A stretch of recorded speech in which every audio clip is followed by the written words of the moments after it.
కాశ్మీర్లో మొన్న సైన్యం మీద దాడి పూంచు దగ్గర జరిగినటువంటి ఉదంతం ఇదివరకు ఏంటంటే ఆ దాడి వెనకాల అక్కడ తిరగటం వీళ్ళేమో ముస్లిం ప్రాంతాల్లో తలదాచుకోవడం ఆ పైన అక్కడికి వెళ్తే రాళ్ళు విసరడం ఇట్లాంటి సంఘటనలు జరిగాయి. ఇప్పుడు వీళ్ళకి షెల్టర్ ఎవడో ఇవ్వట్లేదు, ఇది బహిరంగంగా చాటుగా ఇస్తూ ఉన్నారు కొంతమంది.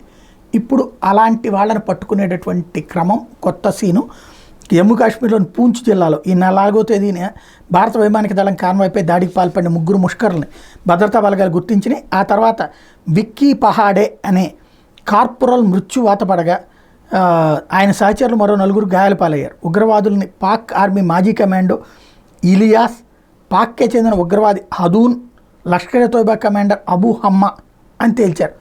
కాల్పుల సమయంలో వీళ్ళ వద్ద అత్యాధునిక అసాల్ట్ రైఫిల్ అయిన అమెరికన్ తయారీ M4, రష్యా తయారీ AK-47 ఉన్నట్టు తేలింది. స్థానికుల సమాచారం మేరకు ముగ్గురు పోలికలు ఉన్న చిత్రాలతో అధికారులు పోస్టర్లను విడుదల చేశారు. వీళ్ళలో హంజా ఆచూకీ తెలిపిన వాళ్ళకి 10 లక్షల రూపాయల రివార్డు కూడా ప్రకటించారు.